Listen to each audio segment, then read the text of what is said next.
আসসালামু আলাইকুম, কেমন আছেন সবাই? আমি আলহামদুলিল্লাহ ভালো আছি। আমার নতুন আরেকটি ভিডিওতে আপনাদের সবাইকে স্বাগতম। আমার ভিডিওগুলো আপনারা কে কোথা থেকে দেখছেন কমেন্ট করে জানাবেন। সকালবেলা নাস্তা দিয়ে শুরু করলাম, সকাল সকাল নাস্তা সেরে নিব। এরপর দুপুরের জন্য খুবই একদম সিম্পল সাদামাটা কিছু রান্না করব আজকে। হেভি খাবার খেতে একদমই ভালো লাগে না।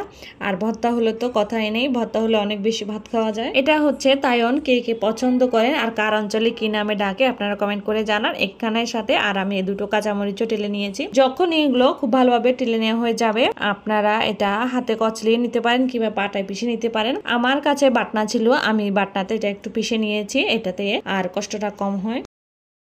আমার মতো আপনারা যারা যারা ভর্তা প্রেমী তাদের কাছে তো এই ভর্তাটাও খুব বেশি ভালো লাগবে। আপনারা চাইলে এখানে একদম গুরু চিংড়ি বা হচ্ছে গুরু ইচা মাছ বলে না, আর বা গুরু শুটকি যেটা, সেটাও দিতে পারেন। সেক্ষেত্রে সেটাও দিয়ে খেতেও ভালো লাগবে। আর এখন আমি এতে পেঁয়াজ কুচি আর ধনিয়া পাতা দিয়ে নিয়েছি। আর এখন এতে আমি স্বাদ মতো কিছু লবণ আর দিয়ে নিব সরিষার তেল। এটা দিয়ে খুব ভালোভাবে মেখে নিব। এটা হাতে না মাখলেও হবে, যে বাটনার যে পিছানিটা থাকে সেটা দিয়ে কিছুক্ষণ কচলিয়ে নিয়ে তারপর আমি একটা বাটিতে তুলে নিব। উফ, গরম গরম ভাতের সাথে একদম সেই মজা হবে। এটা হচ্ছে আরো কয়েকদিন আগের। আজকে যখন আমি ভয়েসটা দিতে যাচ্ছি তখন আমার জিভে জল চলে এসেছে, আমার ইচ্ছে করছে আরো একবার বানিয়ে খাই। এর আগের দিন একটা কাঁঠাল কিনেছিলাম। কাঁঠালটা এত বেশি মিষ্টি, গত বছর আমি এই আপার থেকে কাঁঠালটা কিনে খেয়েছিলাম। দেখতে পাচ্ছেন কাঁঠালগুলো একদম খাজা কাঁঠাল ছিল, আর এত বেশি মিষ্টি বলার মতো না।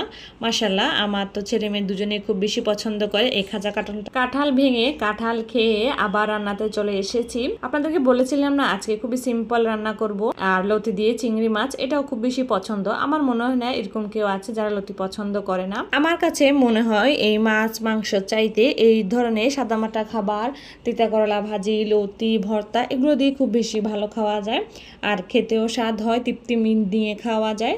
কিন্তু আসলে মাছ মাংস শুধুমাত্র ওই যে ছোট বাচ্চাদের আছে, বাচ্চাদের জন্য রান্না করতে হয়। আপনি লতি রান্না করলে একটু লেবু, একটু ধনিয়া পাতা, এটার ফ্লেভারটা যে কি ভালো লাগে, মানে বিশ্বাস করবেন না, আপনারা যারা নিজে তৈরি করেছেন তারাই বুঝতে পারবেন। আর দেখেন আমার লতিটা কত লোভনীয় হয়েছে। আজকের রান্নায় ছিল লতি ভাজি, আর এটা হচ্ছে কলিজা ভুনা, খাসির কলিজা ভুনা। এটা হচ্ছে মসুরের ডাল। রান্না বান্না শেষ, ঠিক সেই মুহূর্তেই ফোন আসলো, বাচ্চা চলে এসেছে। আমি তাড়াতাড়ি করে বেলকনিতে গিয়ে দেখলাম, আর নিচে যেতে হয়নি যেহেতু গাড়ি বাসার সামনে আসে।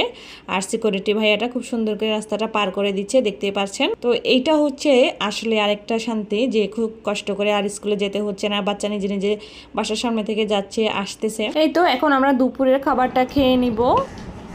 মুসুরের ডাল, কলিজা ভুনা, লতি চিংড়ি দিয়ে, আর এটা হচ্ছে পাট শাকের ভর্তা, এটা হচ্ছে পুঁই শাক দিয়ে মাছ।